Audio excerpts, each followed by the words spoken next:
I built something called an atmospheric water generator. And an atmospheric water generator is, we all know that there's only 3 sources of water on the earth. We've all learned it in science class. And these 3 sources of water that exist on the earth is in a liquid, it's in a solid, and it's in a gas. And so the easy water that we drink every day, it comes from a surface water like Lake Michigan. What the water is doing is just the plant is getting warmer, so the water's starting to evaporate. And naturally, when the water evaporates, where does it go?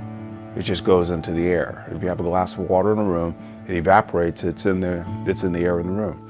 Many people here don't understand that the water that's in the atmosphere is so plentiful that we can use it. But you see this process every day. In the summer, when you sit at a table and you have a glass on the table and all your friends have a glass of lemonade or iced tea or cold beer or drinks, what you see is those glasses sweat. You see that. You see your air conditioner drip. Well, this is the moisture that's being condensed out of the air. And so basically what I do is I've created a machine that does that, but it's on steroids. Condensing the moisture out of the atmosphere, what I've learned over the years, it's a viable, energy-efficient source that can operate completely on renewable energy. On the island of AWGs in Puerto Rico, working with my foundation, we supplied enough water for 5,000 people to drink water. We were making water that far exceeded World Health Organization standards, far exceeded EPA standards.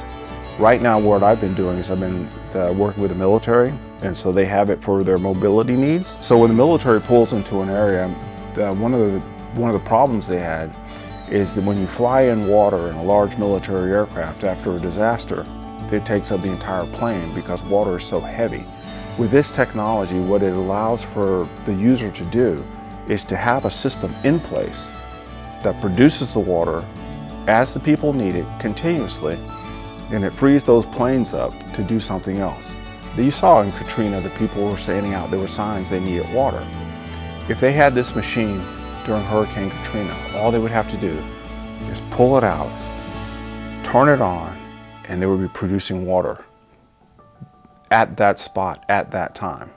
So right now, today, in California, in these areas where they're running short of water, this is a technology that has a place and a home right now today. I started doing this in 2012, doing my first steps of trying to tell everybody that the Chicken Little thing, that the sky was falling. And today, we've reached that place that I was talking about then. So I'm working with a town right now in Texas. It's called Sand Branch. This town, Sand Branch, it has absolutely no drinkable water. The water in the wells is even contaminated. So this is one of many towns, thousands of towns around the United States that have lost their water supply or their water supply is contaminated as the planet warms up. So this technology operating in a higher temperature, high humidity environment has the capability to actually produce all of the water that these communities need. When I came up to Chicago, when I moved the process from Texas to here, there's a huge amount of support here for the Ukraine. And people kept asking me, so will this work in the Ukraine? People kept sending me emails, what can you do for the Ukraine? And I said, yeah, well, the machine, it'll work anywhere. I was watching and reading some newscasts. And where was the place where everybody was huddling? They said they were huddling in the basements. And one of the things they always said about the basements was that the basements were dank, damp, and wet. If I put a system in a basement in the Ukraine, it's going to dry the basement out. It's going to prevent disease, mold in the air. It's going to make it extremely dry. The temperature is high enough in the basement to produce water year-round. What I'm interested in is I'm interested in supplying an entire neighborhood with water. I'm interested in making sure that the military will be able to push one of these out of a plane on a parachute to troops in the field. I'm interested in ensuring that the disenfranchised communities around the United States have access to this.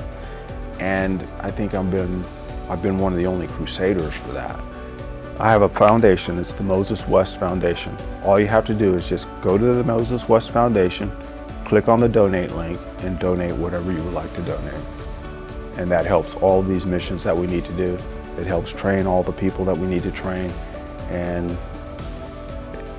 hopefully it'll help to find that 1,000 people that I can teach to go out in the world to do this as well. That's what the foundation does.